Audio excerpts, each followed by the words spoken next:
4,000 Weeks, Time Management for Mortals, by Oliver Burkeman. Introduction. Let me ask you a question. How long do you think you have? Not just today, or this week, but on this planet. If you're lucky, and you live to be about 80 years old, you will have had about 4,000 weeks. 4,000 weeks. When you hear it like that, it feels different, doesn't it? It's a number that's both impossibly large and terrifyingly small. The first modern humans appeared on the plains of Africa at least 200,000 years ago. All of human civilization, since the ancient Sumerians, has only lasted about 310,000 weeks. And you get 4,000. It's an absurdly, terrifyingly, almost insultingly short amount of time. And yet, we live in a world that is obsessed with the idea of time management. We're flooded with books and apps and life hacks that promise we can do it all. They tell us we can optimize our mornings, conquer our inboxes, and squeeze every last drop of productivity out of our days. But what if that whole approach is a trap? What if the relentless effort to master your time is the very thing that's making you feel so anxious, so rushed, and so unfulfilled? Today, we're going to explore a book that turns the entire idea of time management on its head. It's called 4,000 Weeks, Time Management for Mortals, by Oliver Burkeman. Burkeman is a fascinating guy because he used to be one of them. He was a self-confessed productivity geek, trying every system and technique under the sun to win the struggle against time. Until one day, sitting on a park bench, he had a profound realization. None of it was ever going to work. The game was rigged from the start. This book is the result of that revelation. It has sold hundreds of thousands of copies and has been praised by thinkers and leaders around the world, because it doesn't offer you new tricks to get more done. It offers you a new way of seeing. It's a philosophical journey that promises something far more valuable than an empty inbox. It promises freedom. By the end of our time together today, you will understand why embracing your limits is the only way to have a truly meaningful life. You'll see why the modern obsession with efficiency is a dead end, and you'll discover a more peaceful, powerful, and joyful way to relate to your 4,000 weeks. This isn't about managing your time. It's about living it. Book summary. So, where did we get this crazy idea about time in the first place? This feeling that it's a resource we have to use, conquer, and control?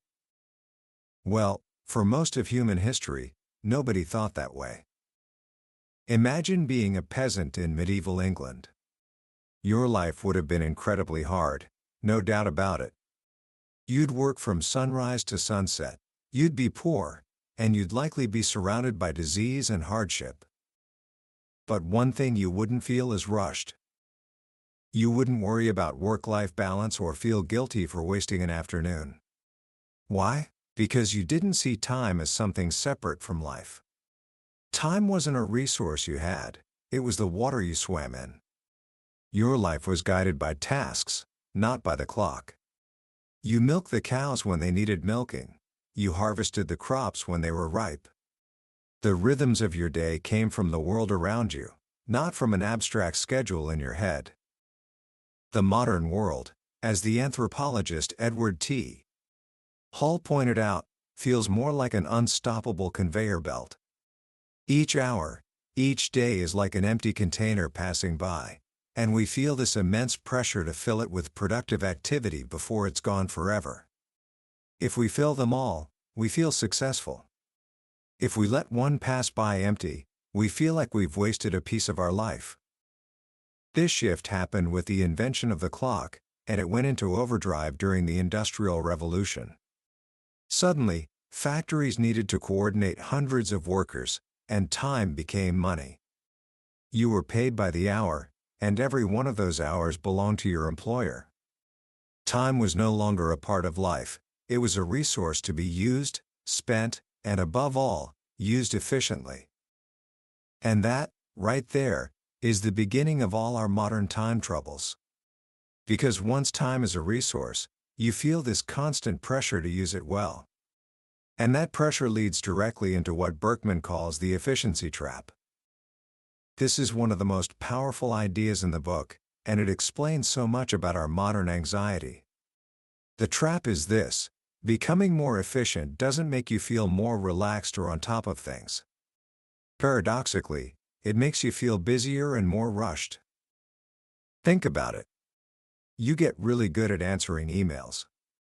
What happens? You get more emails. You become known as the person who gets things done quickly. What happens? You get given more things to do. Your boss isn't a fool. She's going to give the extra work to the person who can handle it. It's like trying to empty your inbox by replying to every message. Every reply you send is likely to generate another reply, and so on, forever. You're not clearing the decks, you're just creating more work. The process of getting through your email actually generates more email. This isn't just about work. In the 1950s, when households started getting labor-saving devices like washing machines and vacuum cleaners, did housewives suddenly have tons of free time? No. Society's standards of cleanliness just rose to meet the new technology. Now that you could have a spotlessly clean house, you felt like you should. The conveyor belt just speeds up. This trap extends beyond our chores and our jobs. It seeps into our very sense of being alive. We live in an age of what Burkeman calls existential overwhelm. Thanks to the internet and global travel, the world offers an effectively infinite number of experiences. There are more books to read, movies to watch, places to visit, and skills to learn than you could ever get to in 100 lifetimes, let alone one. So we create bucket lists, trying to cram as many experiences as possible into our 4,000 weeks, hoping to feel like we've truly lived. But it's a losing game. The more you experience, the more you become aware of all the other things you haven't experienced. Ticking one item off your list just reminds you of the 10 more you could add. And so, even our leisure time gets caught in the efficiency trap. We feel a pressure to have the most optimized, experience-rich vacation, instead of just enjoying a simple, restful one. The internet, of course, makes this 1,000 times worse. It's a tool that promises to help you make the most of your time, while simultaneously exposing you to vastly more things to do with it. Facebook tells you about a dozen cool events happening tonight, but you can only go to one. Dating apps show you an endless supply of potentially better partners, making it hard to commit to the perfectly good person in front of you.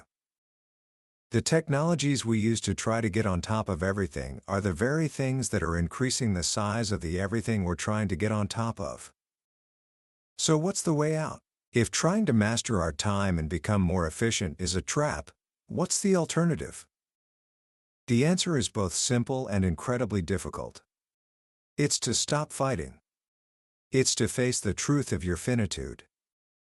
This is where the book moves from a critique of modern life to a deep, philosophical guide for living.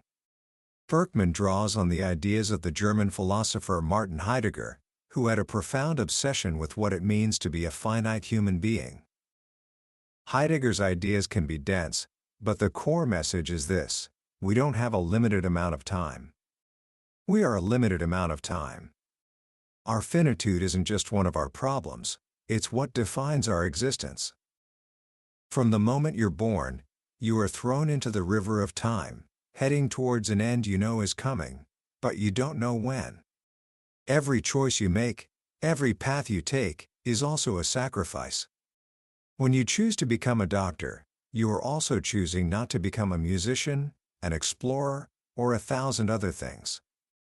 The Latin word for decide literally means to cut off. Your life, even the best life imaginable, is a ceaseless process of waving goodbye to possibilities. Most of us spend our lives trying to avoid this truth.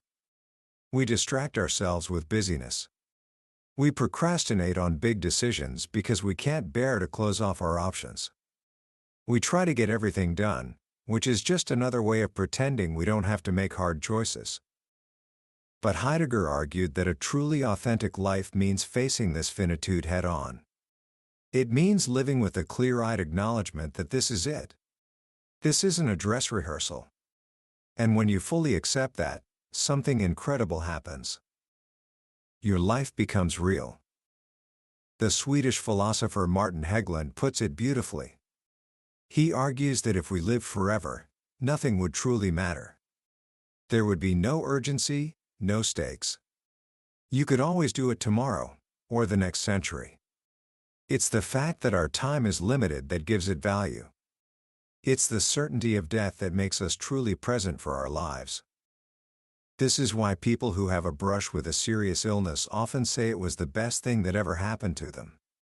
It's not that the illness was good, but that it shattered the illusion of unlimited time and forced them into a more honest, vibrant relationship with their life. The question is, can we get a taste of that clarity without having to go through a catastrophe?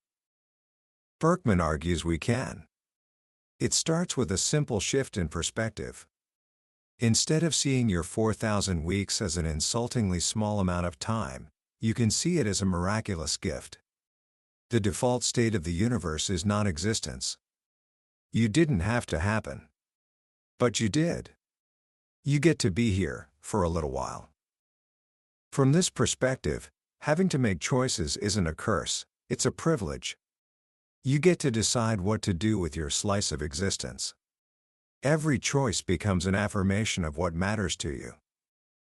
This leads to what some have called the joy of missing out, or JOMO. It's the thrilling recognition that you don't even want to be able to do everything. Because if you never had to miss out on anything, your choices would have no meaning. So, how do we translate this profound philosophical shift into our daily lives? If the goal isn't to get everything done, how do we decide what to do and what not to do? This brings us to the idea of becoming a better procrastinator. That might sound strange, but procrastination is inevitable. At any given moment, you are procrastinating on almost everything you could possibly be doing. The real measure of a good time management system isn't whether it helps you get everything done, but whether it helps you neglect the right things. Burkeman offers 3 principles for what he calls creative neglect. First, pay yourself first. This is a concept borrowed from personal finance. If you want to save money, the best way is to put a portion of your paycheck into savings the moment you get it. If you wait until the end of the month to save what's left over, there's usually nothing left. The same is true for time. If you have a project that truly matters to you, writing a book, learning an instrument, spending more time with your family, you can't wait until you've cleared all the other decks. You have to carve out a small, protected piece of time for it now, today, and every day. Even just 1 hour. The other stuff will expand to fill the rest of the time, but you will have paid yourself first. Second, limit your work in progress. It's tempting to start a dozen projects at once. It makes you feel like you have all these exciting possibilities in motion. But in reality, it just means you bounce from one thing to another as soon as things get difficult, and you never finish anything important. The alternative is to set a hard limit. Maybe 3 projects, maximum. You can't add a new one until an old one is finished. This forces you to confront your finitude. It makes you choose. And paradoxically, this limitation brings a sense of calm and focus, and you end up getting far more done. Third, resist the allure of middling priorities. There's a story, possibly fake but still useful, about Warren Buffett. He supposedly told his pilot to list his top 25 life goals, then circle the top 5. Those 5, Buffett said, are what you should focus on. But what about the other 20? Those aren't your second-tier priorities. They're the things you must actively avoid at all costs. Why? Because they are appealing enough to distract you from what truly matters, but not important enough to form the core of your life. It's easy to say no to things you don't want to do. The real challenge is saying no to the good things, the interesting opportunities, in order to make space for the great ones. Embracing these principles helps with good procrastination. But what about the bad kind? The kind where we avoid the very things we claim to care about? Burkeman argues that this kind of procrastination is almost always a form of emotional avoidance. We're not avoiding the task itself, we're avoiding the feeling of confronting our limitations that the task brings up. When you sit down to work on your great novel, you have to face the fact that it might not be as good as the version in your head. You have to confront your limited talent, your limited control over the outcome. It's much safer to just keep it as a perfect fantasy in your mind.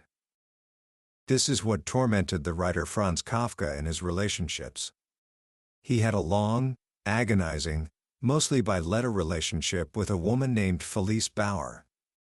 He got engaged to her twice, and both times he broke it off. He was paralyzed because he couldn't bear to choose one life. He wanted the life of a married man, but he also wanted the solitary life of a writer. By keeping the relationship in the realm of letters and fantasy, he could avoid the painful reality of having to sacrifice one for the other. The philosopher Henri Bergson explained this perfectly. He said, "The idea of the future, pregnant with an infinity of possibilities, is thus more fruitful than the future itself. In our dreams, we can be a successful CEO, a devoted parent, a marathon runner, and a world traveler all at once. In reality, we have to make trade-offs. This is why we fear settling. We're told never to settle for a partner or a job that's less than perfect. But Burkeman makes a radical claim: you should settle. In fact, you have no choice. The decision to spend 10 years searching for the perfect partner is also a form of settling. You're settling for a decade of not being in a committed relationship. And here's the irony. Studies show that when people make an irreversible choice, they are almost always happier with it. The psychologist Daniel Gilbert did an experiment where people got to choose a free art poster. One group was told their choice was final. The other was told they could exchange it later. Who ended up liking their poster more? The group whose choice was final. Once the door to other possibilities is closed, we stop fantasizing about them and start finding value in the reality we have. This is the hidden wisdom of commitment. When you commit to one person, one career, one place, you are closing off infinite other options. And it is that very act of closing them off that makes your choice meaningful. Of course, all this talk about making wise choices assumes we have control over our attention. But what about distraction? This is a huge part of our modern struggle. A few years ago, 2 reporters from BuzzFeed spent 44 minutes wrapping rubber bands around a watermelon until it exploded. 3 million people watched this live on the internet. One commenter wrote, "I want to stop watching so bad, but I'm already committed." Another asked, "What am I doing with my life?" This is the central dilemma of distraction. What you pay attention to is your life. When you look back at the end of your days, the sum of all the things you paid attention to is what your life will have been. So when you give your attention to something you don't value, you are literally paying with your life. The modern attention economy is a giant machine designed to make you do just that. Companies like Facebook and Google don't sell products to you, they sell your attention to advertisers. And the best way to keep your attention is to make you angry, outraged, or anxious. But the real problem with distraction isn't just the time we waste scrolling. It's that we are driven to distraction by an inner urge to escape discomfort.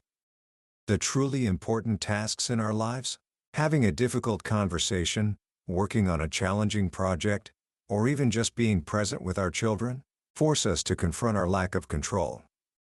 They are often boring, or frustrating, or don't provide instant gratification.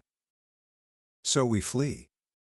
We escape to our phones, where we feel a sense of limitless possibility and control. The distraction isn't the cause of our problem, it's the symptom.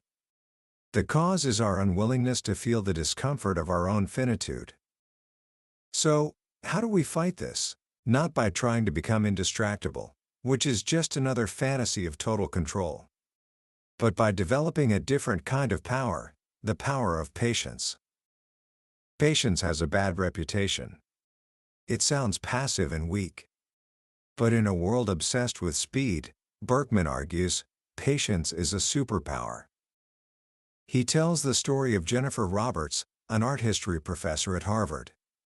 Her first assignment for her students is always the same: go to a museum, pick a single painting, and look at it for 3 straight hours. The students often react with horror. 3 hours. But Roberts knows what she's doing. She knows that the first hour or so will be agonizing. You'll be bored, restless, irritated. You'll feel the urge to check your phone, to get up, to do anything else. But if you can stick with that discomfort, something shifts. You finally give up trying to control the experience, and the experience reveals itself to you. Roberts did the exercise herself and found that it took her 45 minutes just to notice that the wrinkles in a background curtain were perfect copies of the subject's ear and eye. Patience is not about passively waiting. It is an active, muscular state of choosing to let things take the time they take. It's about surrendering the fantasy that you can force reality to move at your preferred speed. This applies to everything, not just art. It applies to fixing a lawnmower, raising a child, and building a career. This leads to the idea of radical incrementalism. The most productive academics, one study found, didn't work in long, stressful binges. They worked in short, consistent daily sessions, and they always took weekends off. They had the patience to accept that they wouldn't finish their book today, and this allowed them to make slow, steady progress over a lifetime. A key part of this is being willing to stop when your time is up for the day, even if you're feeling inspired and on a roll. This builds the muscle of patience. It teaches your brain that there will always be another day. It's about learning to stay on the bus. This is a wonderful metaphor from a photographer named Arno Minkkinen. He tells his students to imagine the Helsinki bus station. Many buses leave from the same platform and travel the same route for the first few stops. You might get on a bus, work on your photography for 3 years, and then someone tells you your work looks just like another famous photographer's. So you get off, go back to the station, and get on a different bus. But the same thing happens. The solution? Stay on the fucking bus. If you have the patience to stick with it, eventually the bus routes diverge. They head off to their own unique destinations. But you only get there if you're willing to go through the unoriginal phase first. True originality lies on the far side of unoriginality. This brings us to one final, crucial piece of the puzzle: our relationship with other people. The dream of modern productivity is often a dream of total individual control over our schedule. We want to work when we want, where we want, beholden to no one. But this dream has a dark side: loneliness. Burkeman tells the story of Mario Salcedo, a man who lives his life on Royal Caribbean cruise ships. He has achieved total mastery over his time. He doesn't have to cook, clean, or do laundry. He is completely free. But watching him in a documentary, he seems profoundly lonely, desperately telling strangers he's the happiest guy in the world. The problem is that time isn't just a personal resource. It's what economists call a network good. Its value comes from sharing it with others. A telephone isn't much use if you're the only one who has one. And time isn't much use if your schedule is completely out of sync with everyone you care about. A fascinating study in Sweden found that people's happiness didn't just increase when they went on vacation, it increased in proportion to how many other people were on vacation at the same time. Even unemployed people feel happier on the weekends, because that's when their friends and family are free to socialize. We thrive on synchronized time. It's what allows for community, for relationships, for collective action. This is the power of a weekly Sabbath, or a family dinner, or even the simple act of marching in step with others, which a historian named William McNeill described as creating a strange sense of personal enlargement. So, there is a deep freedom to be found in surrendering some of our individual control over time and falling in with the rhythms of our community. This leads us to the final, and perhaps most liberating, idea in the book, what Burkeman calls cosmic insignificance therapy. We all have this nagging feeling that we need to do something significant with our lives. We need to leave a legacy, make a dent in the universe. We feel the weight of our 4,000 weeks, and we believe they must be used for something remarkable. But consider this. The age of the Egyptian pharaohs was only about 35 100-year lifetimes ago. Jesus was born 20 lifetimes ago. All of human civilization could be spanned by the number of people you might squeeze into your living room for a party. From this perspective, your life is a tiny, minuscule flicker in the vast expanse of time. The universe does not care what you do with it. This might sound depressing, but it is the most profound relief. It's the feeling of putting down a heavy burden you didn't even know you were carrying. The burden of having to be a historical figure, a genius, a titan. Once you accept your cosmic insignificance, you are free. You are free to define a life well spent on your own terms.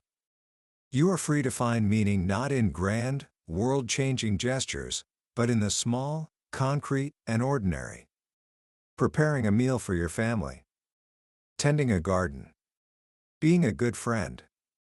Writing a novel that entertains a few dozen people. These things are no longer second best, they are everything.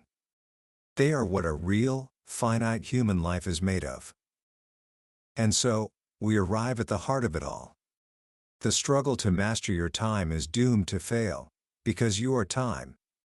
You can't stand outside of it to control it. You are the river. The alternative is to admit defeat. To let go of the fantasy that one day, when you've finally gotten everything under control, your real life will begin. Because this is it. This messy, unpredictable, limited, and beautiful life is the only one you get. And so, the final question isn't how to master your time. It's how to be present for it. Carl Jung was once asked for the secret to living. He replied, "Quietly do the next and most necessary thing." That's it. That's all any of us can ever do. Not the 5 most important things, or the most productive thing, but the next and most necessary thing. In this moment. And if you can do that, with conviction, without the need for some future salvation, you will have used your 4,000 weeks perfectly. Commentary. As we come to the end of our journey through 4,000 weeks, I find myself sitting with a feeling that's less about a new set of strategies and more about a deep sense of relief. In a world that is constantly screaming at us to go faster, do more, and optimize everything, Oliver Burkeman's book feels like a radical act of sanity. It's permission to be human. For years, we've been sold a bill of goods. The promise of productivity was that if we just found the right system, we could finally get on top of everything and feel calm and in control. But as Burkeman so brilliantly shows, that promise was a lie.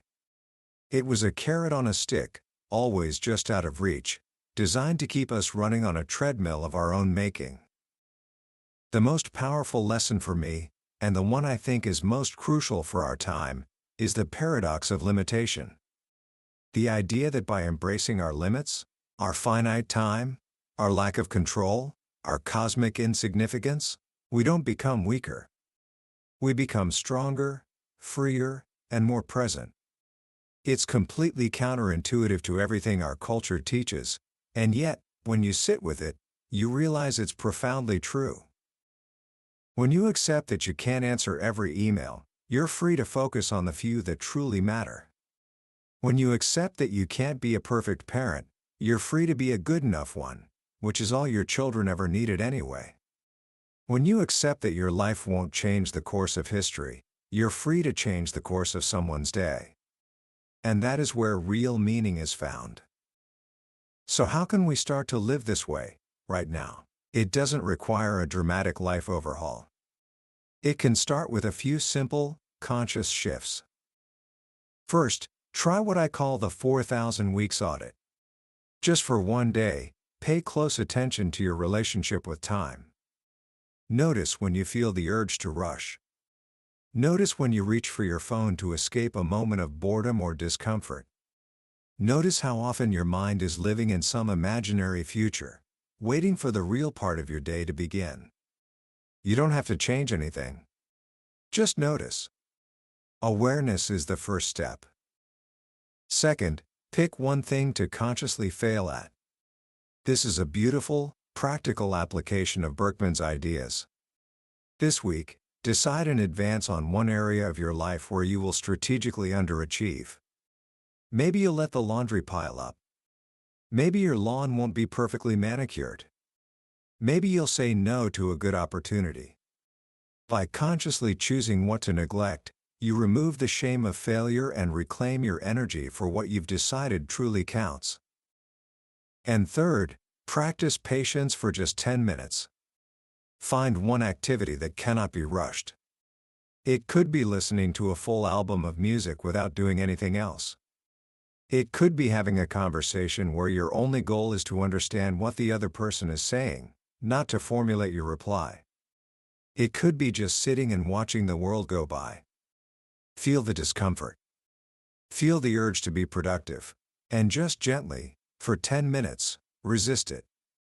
See what happens on the other side. This book is a quiet revolution. It's an invitation to step off the conveyor belt. It's a reminder that your life is not a problem to be solved or a project to be completed. It's a mystery to be lived. And it's happening right now. This is it. And that, in the end, is the most wonderful news of all. We've journeyed through the core of this incredible book today, but this is just the map. The real treasure is found when you walk the path yourself. A summary can give you the ideas, but the book itself gives you the feeling. It's in the quiet moments of reading, when a particular story or a simple phrase lands in a way you didn't expect, that the real transformation happens. This podcast is here to help you decide if a book is worth your precious time. If anything we've talked about today has resonated with you, I can't recommend enough that you grab a copy. Reading it isn't just about learning. It's an experience that can genuinely change the way you see your life. There's a link to the book in the description below. Also, if this conversation has sparked something in you, please hit that like button and subscribe to our channel. It helps us reach more people, and it ensures you won't miss our next journey into another life-changing book from the billionaire's bookshelf. Let's keep growing together.